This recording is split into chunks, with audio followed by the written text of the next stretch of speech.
Alright guys, welcome back to the channel. Today's video is going to be a complete waste of time. Before you clicked on this video, you might have noticed that it's probably more than an hour long. The reason that this video is more than an hour long is because of Kyle Strickland, because he likes to waste people's time with stupid questions. What I did for this video was I watched the most recent Columbus Police Civilian Review Board meeting. It occurred on December the 5th, 2023. It was 3 hours and 4 minutes where they're reviewing their cases, doing their thing, whatever it is that the Columbus Police Civilian Review Board thinks it is that they're supposed to be doing. And I was watching this video and I realized that Kyle Strickland was dominating the conversation. He dominated it so much that it seemed like the meeting was all about him. So what I did was I took the meeting and I edited it down and I only took the clips where Kyle Strickland was talking. And I wanted to see how long or how much of this meeting he actually dominated. Turns out that Kyle Strickland dominated, 54 minutes of a 3-hour meeting. So of the 10 or so people that are at this meeting, he spent over a third of the time himself talking. And that there was also a 10-minute break in that meeting. So it's actually 2 hours and 54 minutes. And you have to remember too that there's supposed to be an introduction to the meeting, a conclusion of the meeting. There's a lot of parts where other members of the board are reading their summary. So basically every moment that somebody wasn't reading a summary in this meeting, Kyle Strickland was talking, and the things he was saying were incredibly stupid. And I want to provide him with some answers and maybe some methods for him to ease his confusion going forward in future meetings so that maybe he won't waste so much time. And the other funny thing was when they got to the end of this meeting, he didn't get a chance to read his cases. The reason he didn't get a chance to read his cases is because they were out of time. The reason they were out of time is because for that 3 hours that they were meeting, he was talking the entire time. And one of the things that he kept asking over and over and over again was, well, what's the policy on that? Does that conform to the policy? Look, you're a member of the Civilian Review Board. Your job is to know the policy and then also give the police department advice on how to change and adapt that policy to better fit the public's needs. If you don't know what that policy is, you can't make those recommendations. A little bit of background on Kyle Strickland. I pulled up this USA Today story on him where he was a future 50 leader of America. I don't remember how old he is, but he's not that old. A little about section. Kyle Strickland is a senior legal analyst and special assistant to the director of the Kirwan Institute for the Study of Race and Ethnicity at Ohio State University. This is probably why he's such a moron. He focuses on nothing but DEI, race and ethnicity, and that kind of stuff. Where he develops strategies to increase policy, the policy impact of the Institute and build partnerships with community stakeholders. Strickland's work focuses on civil rights issues, criminal justice reform, economic justice, equitable access to education. In addition, he serves as the director of My Brother's Keeper, a statewide organization, blah, blah, blah. He also has a Juris Doctor from Harvard Law School. You would think that he'd be halfway intelligent and at least know how to read. And also, if his focus is on criminal justice reform, he has to know what it is he's trying to reform. So all of the times during the meeting where he says, I just don't know the policy on that, or does that conform to policy, or what's the policy on that? I have a question. What's the policy? That's what he ties up most of the meeting talking about. I want to let you know that if you go into Google and you type in Columbus Police Directives, there's a couple of things that you have to click, but one of them will actually take you right here. These are the directives. It's a clickable table of contents. If you want to know about chemical sprays and intermediate weapons and the policies revolving around them, it's all right here on the internet.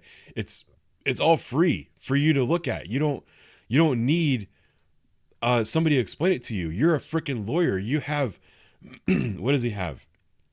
He holds a Juris Doctor from Harvard Law School. He should be smart enough to figure this stuff out. So if you want to have productive meetings at the Civilian Review Board, if solving problems is something that you want to do, Kyle Strickland, you need to educate yourself on these policies and procedures rather than just depending on everybody else to give you the answers. Like this guy, he is basically like that guy in a group project that prevents the group project from being finished because he doesn't do his homework. Kyle Strickland, go do your homework. Stop wasting everybody's time. But without further ado, I would like to present you with Kyle Strickland wasting everybody's time for about an hour. Enjoy. The only question I'd have is whether our review board plans to put together an annual report as well, or are we, merging some of this in terms of part of this? I know part of our charge is to put together an annual report. I know obviously issues in terms of capacity and staff has been a challenge, but was wondering if we had a plan in place as a board to put together a separate report to council and the mayor's office. So, and I would have to go back. Thank you, that's helpful. I think one kind of addition that I think would be helpful and useful is for us as a board, if the IG's office is not able to do it, us as a board to point to those trends and patterns pieces so that we can talk about any sort of trends that we're seeing or policy recommendations that we're making. Would, you could supplement the IG report, annual report would be a recommendation that I'd want to put forth for us to consider. Yeah, I'm 100% on board with that. I don't know if that's a request that we have to put into the city or if there's some additional resources that are required, the capacity to help staff and support that. I know you talked a little bit about like a dashboard of some sort that folks can access publicly, make it publicly available.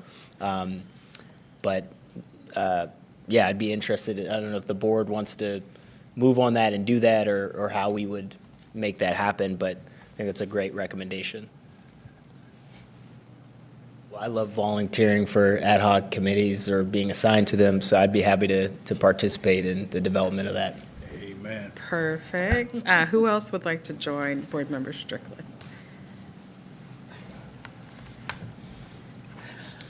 Oh, don't everybody run to it at once. I know. No, we don't have to. Now, look, I'm gonna be clear. I'm not going to create the database to, Madam President, do the know report. that those that are not here, that's usually when you get assigned Yeah, stuff exactly. when you're not here. Voluntold. I like that. That's a good idea. Volunteers. And it'd be, especially to have the perspective of the esteemed chair, to be a part of this effort, I think would be incredible. But we can talk offline about that as well. Absolutely. So, question: was there a reason your committee did not come to a conclusion on this one? So I wouldn't mind holding until the question could be answered. I don't know if that's going to cause issues or not. I thought it was pretty straightforward, and that's why I'm kind of going with the idea. I mean, it's pretty straightforward. So This question? No. The case here, the evidence. Maybe. Okay. Do we know? Yeah, I just think generally if he has a question that he hasn't been able to ask and wants to ask it, I don't want to necessarily move ahead, even if it is straightforward, if you guys haven't concluded as a committee. Unless there's a concern about us not moving forward on that in particular. So generally I understand the premise of, the investigation was closed in July. We want to move this along to CPD and kind of move this for the process. I guess the question I'd have is, we're still kind of waiting to hear about cases that were in 2022 that have been closed, that have been voted on by our board, that have been submitted to CPD. And so unless us holding this one back is going to create some additional backlog or bottleneck, I don't find I'm not too concerned about it, and I'm happy to wait for Board Member Fluharty's question. So that's my only idea. I'd hate to us move ahead with it without your review committee even coming to a conclusion of it. And then there was a question that he has that maybe is relevant after the fact. So that's my only reason that I would just hold on it. I don't think it's going to create some sort of backlog or some sort of issue. And just to be clear, I don't see either from my notes that there was a question on it. Didn't you just say that he did have a question? At our last meeting, We didn't. because I thought we were finished with it until he brought it to my attention. I thought we were done with it, but Okay. it's straightforward to me. I mean, it's easy breezy. Yeah, I mean, I agree generally. I just think if the board member who said, I have a question, I want to bring it to the investigator, and then, I mean, I agree that that should have been sent to you all ahead of If you time. didn't receive it. Right, and you haven't we're here at the received. meeting, it's on the floors. Exactly, and so, but, And not only that, well, I mean, I think this goes to a process point though, right? Why would we come back to this question? Or what, if there's a particular question, I guess I don't understand the concern of holding this case again. It just got So I- skipped. Okay, and and he was at the last meeting, and just, it didn't come up? No, Okay. and it was on the agenda from the previous meeting. And it just also- didn't- okay. Yeah, there's nothing. That's fair. Yeah, unlike 0441, which we'll get to next. Yes. We do have a discussion about that, and we at least know generally what outstanding questions were, and Yeah. hopefully folks have looked at the use of force. But I think 393 just got skipped. Yeah, I mean, if folks want to move forward on it, I'm happy to do that. Again, I just think it goes to the point of like, we're just moving forward on it to move forward on it, to move things along, but the concern about timeliness and about backlog, I'm not concerned about, because we're still waiting to hear back about cases that have been submitted to CPD in 2022, and so, Well, and I'd also at least be a little more precise with, We have specifically asked, I think at every meeting for the last 6 meetings or so, about getting answers on these cases. But I'm happy to move on, but I'm just confused as to, we brought this up on multiple occasions, and we have not gotten a whole lot of answers. so would you like to ask the IG a question now about Well, specifically what data do you want back? well, I would say this is specifically for CPD and the public safety director, that we did ask the questions, that it's, at some point, I believe, we've made a request for the police chief to come in to talk about questions. I mean, am I misremembering that? I feel like we've made that request a few times. we did, and certainly, I would like that too, but that's kind of out of our hands. I mean, I can't force her to come in if she.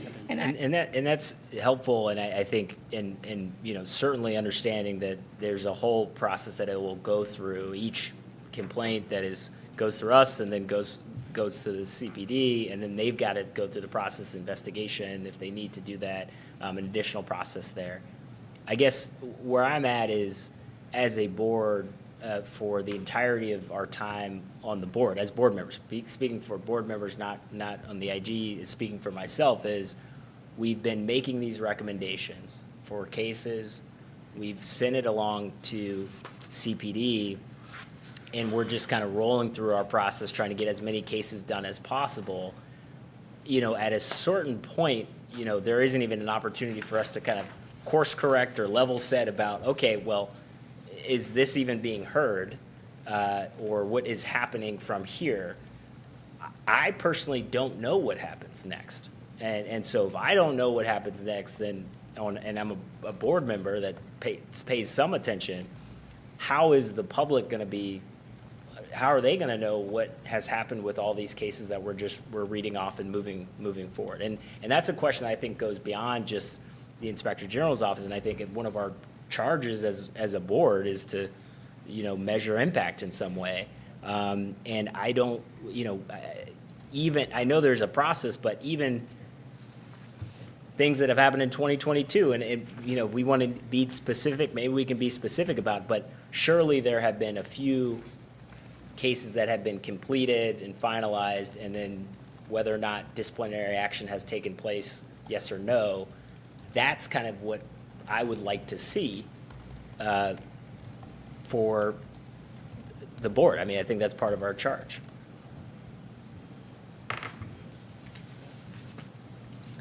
Yeah, to that specific question, I think we had was whether or not there was an after-action report completed on this case, and I don't know if we got an exact. I'm not sure what the answer to that specific question was. I think the And answer, I don't know if there's been further, other than, I know we got the link that said, this is the use of force policy, but I don't know in terms of, I think another question that was there was, this, again, back to our example, this is a case from 2022, October of 2022, and so the initial question was around whether or not the Department of Inspector General's office has been in contact with them since and then I think that's where Kelly asked also about like a notification letter. What's the notification letter that folks get and folks receive? But I don't know if folks have, anybody outside of our committee has further questions about this particular case.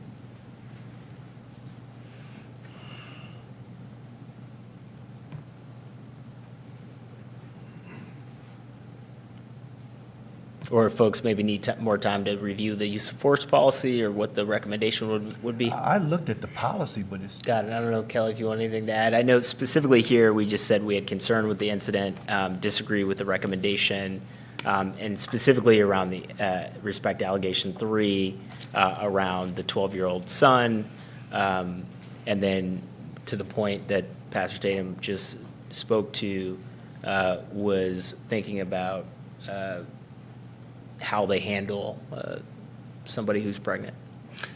Yeah, I think certainly policy review / change. I mean, I don't necessarily know the specifics, even looking at that use of force. I think I don't know if there's additional nuance to it in terms of situational, so that's something the Department of Inspector General's office has more, or the city attorney's office has more clarification on in terms of, use of force policy. You've got among different people or different circumstances. So I just wanted to get a sense of if you all had additional perspective to add on use of force policy, or if that's something we could direct to the safety director as well. I think there's somewhere an in the complaint email. it said it, and then we got an email later that said she was not pregnant. So I'm just, what happened there? Thank you. And I think part of that, unclear about whether or not the officer knew was pregnant. That seems to be, that didn't necessarily come into even the analysis as to, right? Because what you just described is kind of helpful perspective as to why they may pursue a situation differently. But I don't recall that in the analysis itself on the memo as to why that didn't come up, and maybe it wasn't relevant. And now I'm hearing that she wasn't pregnant or something. Is that confirmed? So there's two parts. So one is whether or not she was pregnant and how we followed up to get that information, and then two is specifically, the facts of this case, though, did point to that the alleged suspect matched the description of the woman in this case, but there was no reference that a suspect was a child or a male child or a male generally. And so arresting or handcuffing the child, even though the officer may have not perceived the child to be a child, they handcuffed this child that seemed to pose no specific threat in this situation. So that part is what also rose to the level of concern there. But yeah, I would love some clarity on point around maybe somebody was later in contact with the complainant to find out that answer? Because I just saw it like in an email, it said she wasn't pregnant. So one of the points here was, one of the allegations was that the complainant alleged racial profiling. This was unfounded, was the Department Inspector General. I think just in general, when we think about categorization of complaints, and this is helpful in terms of the Department of Inspector General's report out, is just how we think about how certain complaints are categorized, right, with different allegations. There's use of force, part of an aspect, allegation of racial profiling, another aspect. In this instance, I think one of the questions that I was specifically asked, and I just want some clarity on, was, since this happened back in October of 2022, was there any sort of contact with the complainant since this time? Okay, and then we did get this email about the complainant not being pregnant. How did we get that? Who got that information? How did we get that information? Is there a discussion or something? Any discussion on it? Yeah, I just, was there any concerns or comments that your review committee had regarding this case? None whatsoever. Got it. What is the policy? Are they supposed to, in that instance, turn on their body worn camera? From the way I read it, the way I understood it, I don't even think he got out of his cruiser, so I don't know if they have to activate it while they're in their cruiser. Do we have, Isn't it automatic now when they get out of the cruisers? Isn't it set up to be automatic or something now that it comes on? Because we have so many of them that we're not turning them on. That I'm not sure. Is it set up that way now? is there reference to, just in terms of language that was used there, in terms of, it said he couldn't recall, but maybe it was a different situation. Did the investigator say, and therefore, and then did they say, and that's not a policy violation? Or like, what was the follow-up there to the specifics? It says that he did not activate the body-worn camera. Or was there any reference to the body? Nope, yeah. There was just no reference to it? No reference except that he did not activate his camera because he was driving. Okay. Do we have any, I don't know, is that within policy? I guess. Is there? I'm imagining because he was still in his cruiser. Well, I don't know. I mean, Yeah. I just wanted, is that within policy? And I don't think either that, because that wasn't the complaint specifically, but I'll let the IG. Okay. I think I wouldn't be comfortable moving forward on this without kind of getting a exact kind of sense of what the policy is in this instance. I mean, are we 100% on that in terms of if it's just an encounter, there's no need? There are instances where a self-initiated encounter will require activation of BWC. Yeah. So I think I wouldn't want to move forward on this. So I do have information. So the complainant and the officer were both in their vehicles driving, and the officer just pulled up alongside the complainant and just was advising her. He did not get out of his vehicle. So it wasn't a traffic stop even? No, it was not They were traffic. both, I'm assuming motions Alongside. and says, hey, Right. your brights are on, and she's like, my traffic, I'm like, yeah. So that's not a traffic stop. But is that, I mean, that's, to me, still sounds like a potential encounter. If the encounter is self-initiated and the officer is in their vehicle, I believe the directive just says prior to exiting the vehicle, the officer shall activate BWC. So it doesn't require officer to, during the entire time while driving the vehicle, have the BWC activated. But if they are going to execute a self-initiated response prior to exiting the vehicle, BWC should be activated. Okay. So, yeah, I don't know. I mean, I think the only concern here is that, I mean, there was a complaint filed, and so I just was trying to get a sense, and it seems like in this situation, he didn't file, or he didn't issue a ticket or anything like that. Or even conduct a stop, because that's a distinction that's important. Like, he didn't pull her over, he literally just pulled up next to her and Yeah. said your brights are on. And so could you just remind me, the allegation was that he was rude because they said the brights? Bullied, was rude and antagonized her over using her bright lights. Okay.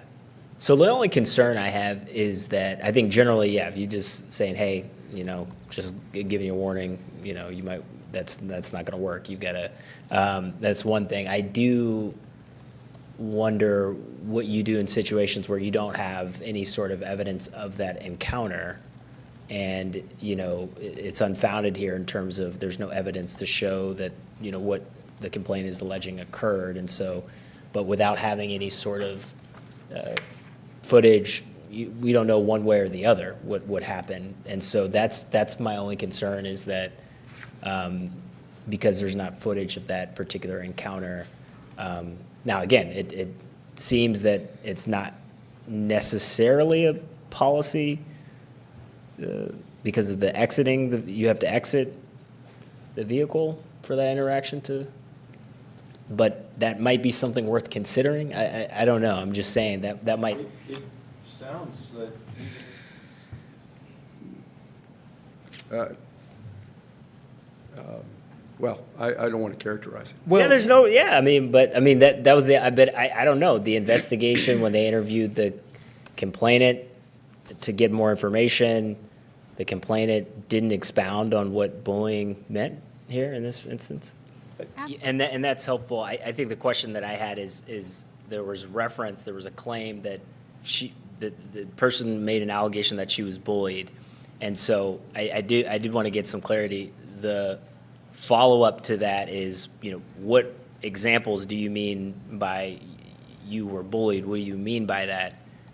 Am I hearing correctly that the response is only that the officer told me to turn off my brights, or was there were there other statements that were made? That would be helpful to know within this broader context. I agree ultimately that at the end of the day, if there is not evidence available, then this situation is unfounded. But I would want some clarity on, what the complainant was referring to, or even what the allegations were made. Even if you don't have the evidence to support that, I think that would just be useful context. What he said to her. Okay, so this is helpful. So I didn't see this case because it was a different review committee. So I haven't been able to review the specifics of it, but I am looking at it now. So the evidence here of who they've interviewed was just the officer. There was no interviewing of the complainant, at least in this particular case. So at least what it is presented here. And so if there was not an interview of the complainant, I don't think we should necessarily move forward on this because I think it would just be basic practice to try to get more information, just like we just asked about, of, what did you mean by that? Even if ultimately the evidence may not support it, I think interviewing a complainant would be helpful in this case. And I would agree. I can The pull you complainant over was for having. interviewed. The complainant was interviewed? The complainant was interviewed. It just wasn't presented here? Or am I looking at the right one? It says evidence and it doesn't have the, does that seem? Excellent. So yeah, the only thing I would just add is to just, if we can include that with the, or the addendum or whatever. But other than that, that's helpful. I just wanted to get a sense. I agree ultimately there's no additional, you don't have evidence to substantiate, but I just wanted to make sure that the complainant was interviewed. So that's helpful. Thank you. Is there a way for us to, I know we talked about not everybody having all the cases, but like, is there a way for us to, whether it's a folder or something, that we can have access to all of the cases so that, because I think it would be helpful when different subcommittees are reading out the cases, it's kind of hard to keep track. And so maybe that's something, we're assigned our specific set, but we have access to all the cases. That'd be helpful. Thank you. Any questions or discussion? Certainly. Yeah. Sir? Just clarification as to why they were dragged. The sun was dragged. And let me find that real quick for you. I thought I had it highlighted. So that's helpful clarification. So the officer made those statements and provided photographs. Was there body worn camera footage here in this situation? Yeah. So is so then the body worn camera footage substantiated that? I mean, because the phrasing was that the officer stated he moved the grandchild 2 to 3 feet. He slid. And the body worn camera footage substantiated that statement? Absolutely. Okay. Okay. Just one. Okay. Yep. And was there a reason he was dragged as opposed to him moving out of the way? Like He was already cuffed.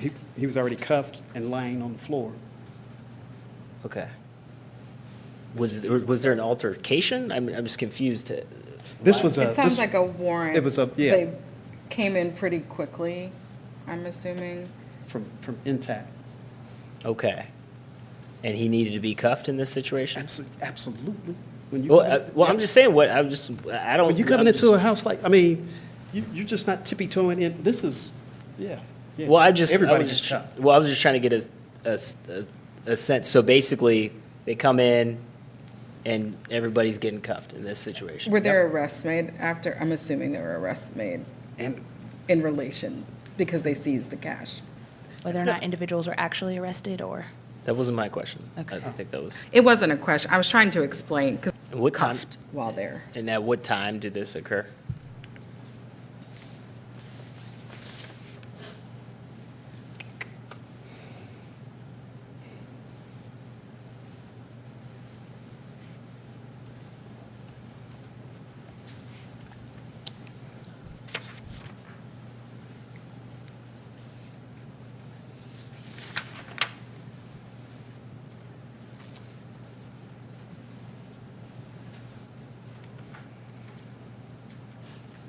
I don't see a time.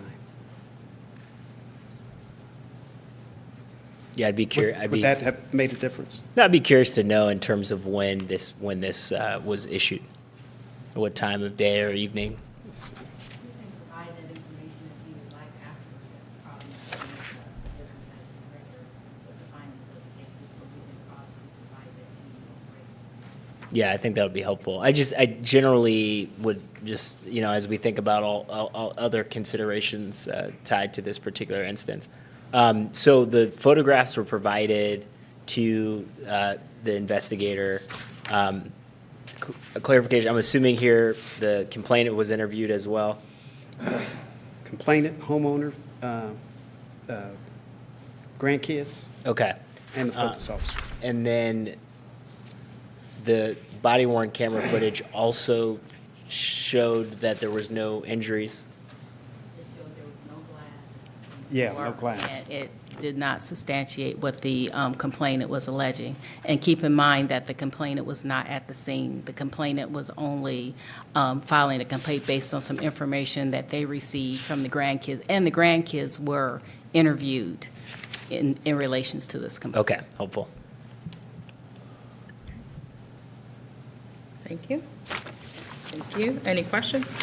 Yeah, so the officer admitted to doing this, and then when presented with that's a violation of, what did they say? You know what? I wasn't so concerned about that, and I don't remember it. Conducted. And I understand that in the context of if it's a different department, but if there is a citizen who also is it seems to me, works in CPD, files the complaint against another officer, my understanding that jurisdiction is IAB and not the Department of Inspector General. And so, but if that's not the case, I mean. Right. So, And even still, though, my understanding was that we don't, even civil, you know, we're not, that's not our jurisdiction within, among officers. Or is it, like, is that? Is it an officer or is it a non-sworn employee of Non-sworn. CPD? Okay, okay, so is that the different distinction? Okay. Okay, so that's, I guess that's the distinction. Thank you. All right, now discussion? How did the encounter end exactly? Like, how did this end?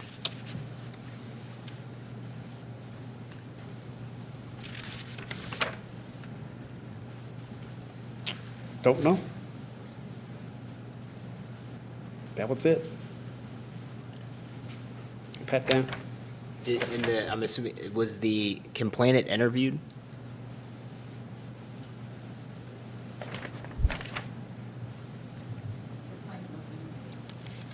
Okay. Wait a minute.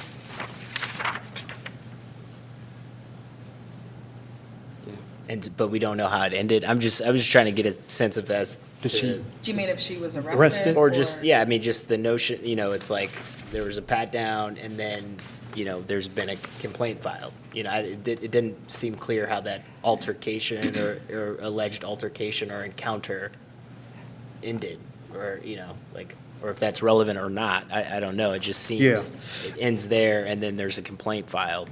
And so I don't know if there's other allegations or that was all that was alleged.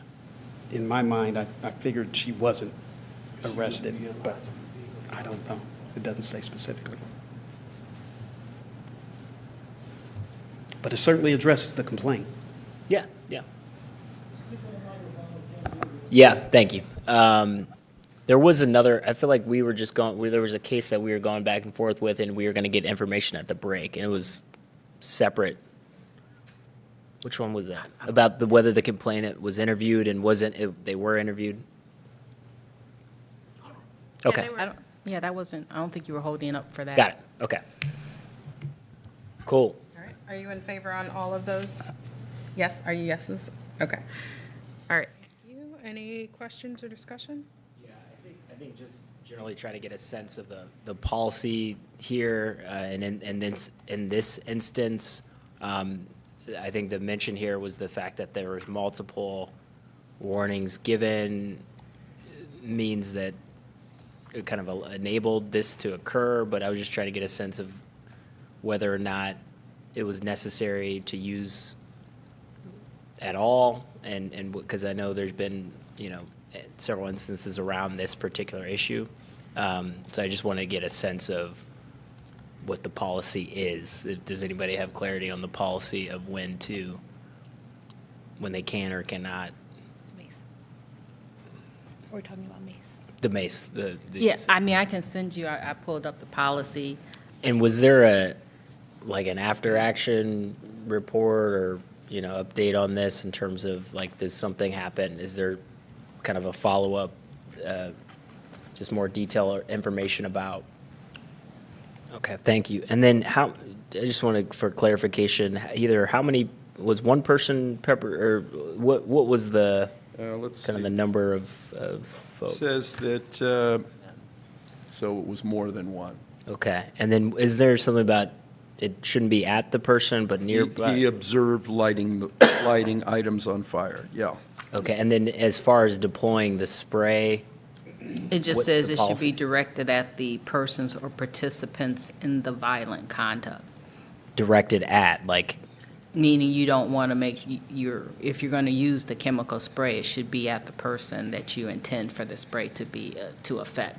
got it. And then just for clarification, I know the city or, you know, So it was directed at the three men who were lighting things on fire. Got it. And then I know the city kind of issued some, I don't know if it's policy or statements around the use of, and I know there were several legal decisions. So I don't know what the state of use of, like, what has the update been? Like, what have the change, because I know there have been changes to that policy. And so I was just wondering what those changes were, and what is different now than previously. Okay. And just in terms of the continuum, that the use of force continuum here, that was deemed, the necessary Within- level? Yeah. There is. Is it different? Yeah, I think it's different if it's a crowd than if it's 3 people in this situation. And the So- prohibition to do that. And then this is, would the definition here be purpose of crowd dispersal, or is this another reason that, Probably fact dependent. okay, and yeah, because I'm just trying to get a sense of that, of if it changes based on, for purpose of, they're lighting fires and, there's a different level of ability to be able to use that in that circumstance as opposed to like a protest. It's helpful. Well, and I, Okay. I was just trying to figure out in situations, because I know there was a lot about not trying to figure out other ways to disperse, not utilizing chemical. Correct. So you're talking about a largely peaceful crowd versus a group of individuals who are engaging in unlawful activity. Got it. any questions? Yes. Was there body worn camera footage in this instance? There was not, because per CPD policy, no body-worn camera footage is recorded during a strip search. Well, in terms of the lead up to the incident. Prior to this, let's see, lead up. Strip search. Yeah, no, I'm just trying to get a sense of up to the search, what the interaction There was. showed. Okay, and was it necessary to do a strip search here in this instance? Like, I mean, are we talking about? So in this case, the officers asked the complainant to reach into his own pants and take out what Yeah. apparently was some sort of a package or, Yeah. and he refused. And then, so what's the process Reasonable, here? articulable suspicion? Yeah, that they noted, that they saw something. What was the allegation here that, They believed he had a package of drugs in his pants. So and that- it was a reasonable, articulable, I mean, that's a legal determination that, Correct. And The then IG if it's a not- search, it's going to be probable cause, not Yeah. reasonable suspicion. okay, so there was probably. But again, even then, in that's, this- that's going to be a legal determination, but Okay. is a determination that the investigator can make pursuant to what facts are available to the officer at the time. And did we have, probable cause in this situation? well, or- I think that's the legal determination. Yeah, part. I Like- think we determined that we would stay away from those questions, didn't we? Or, in a prior, Yeah, like, Yeah, or- but I've seen, is anybody gonna pursue that? I guess that's the question. And if that's not within the purview, I think, again, as an example of complainants, if there's a complaint and, this is the purview of what the Department Inspector General reviewed, but if they have other, if there are other avenues that they certainly can feel free to pursue those through different avenues. But I think that's a question that I just had generally in terms of, was it necessary to do a strip search in this instance? And what steps does it take to get there? well, I think that, I think that. Yes, and I think, I'm not generally, I think it would be, if somebody, let's say somebody alleges, and the allegation was not here that they're, I don't know if they made an allegation that their Fourth Amendment rights were violated. well, or- just that it was Right. an intrusive. Yeah, so, I do think referencing that, even if you're not able to make a determination on that, I do think that specific reference might be useful. As previously we've mentioned in other cases where it's like somebody alleged their civil rights were violated, and that is another entity or agency responsible for, investigating that, but that is outside the purview of the Department of Inspector General. Well, I know, but I mean, if as a review board, there are certain Well, to things tell within this- somebody about other entities and to try to dictate that is two different things. Yeah, no, I would just caution, the board and the IG are not the lawyer for the complainant. that is what, do we have that? Is that in this? Because I think that is relevant to this particular situation. Right. I mean, that's just the question that comes to mind. I was wondering in terms of if, why that was perceived to be necessary in this situation.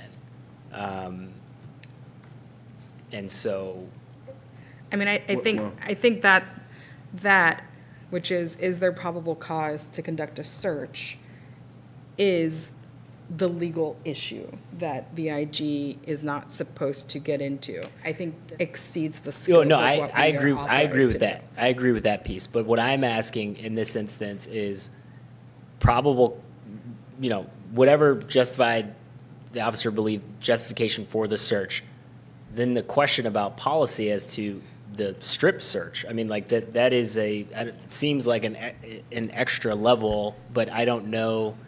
I mean, so I'm just trying to get some clarity on that in terms of whether or not. We were assuming policy. No, I mean, in this instance, whether it conformed, like if they're, like I don't know the policy, so I don't know in terms of, okay, this situation requires a strip search in this instance versus some other way to find this. But that's what was investigated by the IG, and the committee reviewed it and found merit in their review and in their conclusion.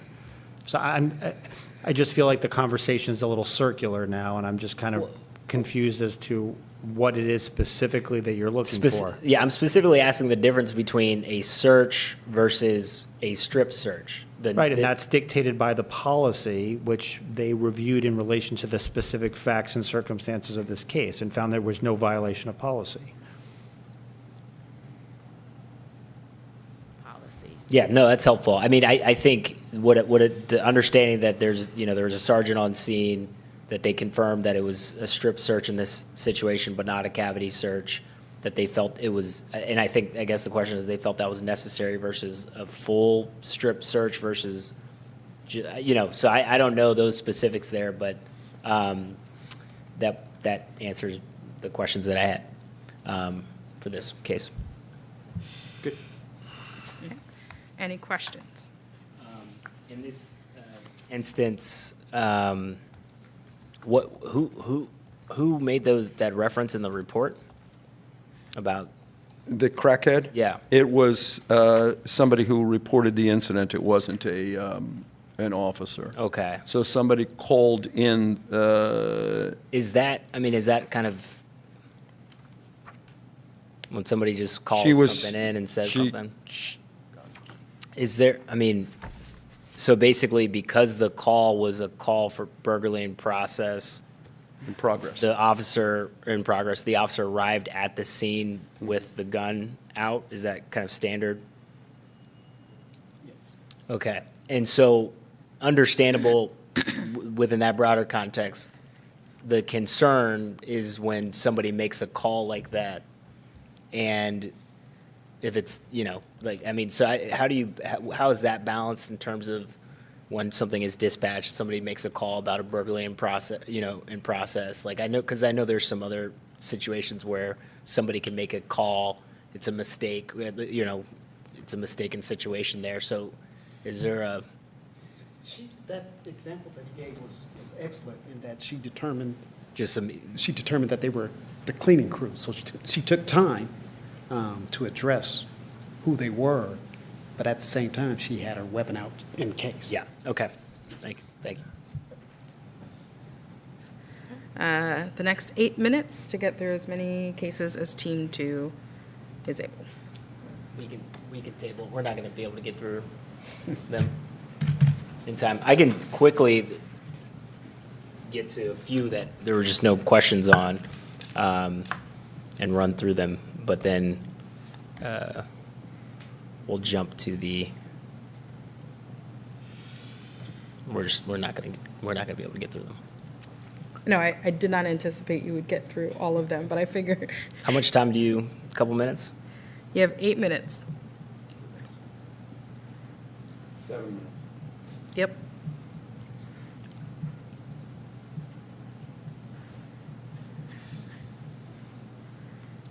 Yeah, sure. 6 minutes. Yeah, I'm just trying to like get a couple of these rolling. I mean, I just, Are there any that your committee agreed with the recommendations? yeah. Okay. I mean, if I were mean, that's you, that's would- what I was hoping I could just rattle them off, and running through the summaries. But we've talked about everybody wants the full summary, and I will do 1353. Okay. On September 8th, 2023, the complainant filed a complaint with the City of Columbus Department Inspector General alleging misconduct by CPD. Complaint stems from the arrest of the complainant while he was in custody for felony strangulation. The complainant alleges that on August 30th, 2023, he was arrested and the officer in question choked him and slammed him in the back of the police unit while he was handcuffed. Goes in, the investigation consisted of a body-worn camera footage, focus officer interview, witness officer interview, complainant interview, use of force report, and a review of CPD directives. The investigation found that the officer in question was not in violation of any policy or procedure, and that the allegation did not occur. Therefore, it is recommended that the allegation be closed as unfounded. There's no evidence that the officer choked and slammed the complainant while the complainant was handcuffed in the police unit. And so our review committee would move forward on this allegation of unfounded for case number 1353. Okay. Any seconds? Any questions? Great. The next is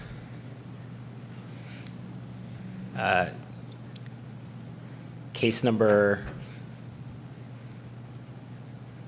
no, I messed this up. Case number 992. This is 922, thank you. The complaint alleged that she called the police for a, quote, gun situation on July 3rd, 2023, and the officers did not take the person to jail, but told her to, quote, take it in her own hands. After the review of the body-worn camera footage and interviews of the officers, the investigation found no evidence that substantiated the complainant's allegation that the officers told the complainant to, quote, take it into her own hands when dealing, end quote, when dealing with her neighbor who waved a gun at her and her family. Therefore, it is recommended the allegation against the officer be closed unfounded. As it pertains to the allegation that the complainant stated that she contacted the police about a, quote, gun situation, the officers did not take the person to jail. The investigation confirmed this allegation. However, it was supported by CPD policy and procedures. Therefore, it's recommended that this allegation be closed, exonerated. Our committee agreed with the findings of the Department of Inspector General in case number 922. And is that your motion? That is our motion. That is our motion. Thanks. Any questions? Okay. This is the last one. The complaint alleges that on July 2023, officers were in his neighborhood and were shining lights and pointing guns inside of his home. The complainant said he went outside of his home to determine what was going on. Officers continued to point lights and guns at his face and were rude to him. He said the officers at the license looked at his license plates on his vehicle, and one officer told him they'd be seeing him.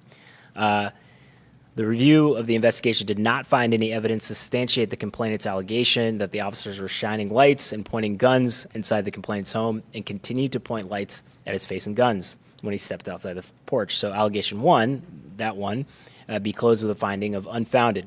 The investigation found no evidence that substantiated the complainant allegations that an officer was rude by telling him to shut the F up and go in the house.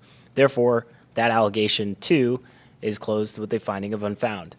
Also, the investigation revealed that a responding officer did look at the complainant's license plate number and said to the complainant, quote, "It's good to know who you are now," end quote, after the complainant informed the officer he was the owner of the vehicle in front of his house. The officer did not say, quote, "I'll be seeing you," end quote, as the complainant reported and stated he felt threatened by the officer's statement. Therefore, it's recommended that the allegation be closed with a finding of unfounded. Additionally, after review of the body-worn camera footage, the investigation found the following comments by one of the officers to be rude and discourteous. The officer said to the complainant, quote, "I need to see who I'm talking to since you are running your mouth. Quote, you're the one on your porch, come outside and do something." And, quote, "You're going to come after somebody with guns outside, get back inside, man, get back inside, gangster," end quote. The Columbus Department Inspector General concludes the officer's comments to the complainant were rude and discourteous, this being a violation of CPD policies. And it's recommended the officer's actions be found sustained misconduct on allegation, or on the sustained dig allegation. So again, it's a reminder, allegation 1 is, Did they add that to the? yes. Okay, so you need to make two more. Well, yeah, yep. So that's what I'll do here on this one, because this is going to be the last one. What case number is that? This is case number 0897. Okay.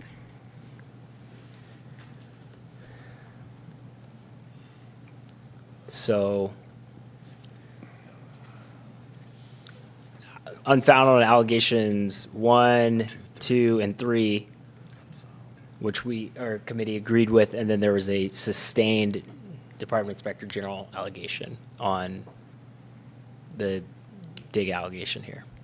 Come the next meeting. Yeah, oh yeah, for sure. And I think just the big question that I do want to make sure we have on the table for future meetings is, would love to see any sort of summary or outcome from completed cases, the status report, even if it's a few. I mean, we haven't heard anything yet, so I don't know where we're going to get that information, but that's a request, and maybe we can have a conversation with our chair and your office in terms of the interaction with CPD to get that information so that we can then evaluate our recommendations. Yeah, and then also her walking in 2 months after the. No, this was before the complaint was filed. But Oh, I'm the sorry. event happened It was already. October 22. It was So she- October. It's my fault. It's And so October. she walked in that day, or. Yeah, she filed the complaint, yeah. Okay, well, still Just, can't make those just, perceptions, just but- putting down what the perception was What the they said versus- investigators as to yeah. what they saw basis, Okay. maybe in line with what the officer.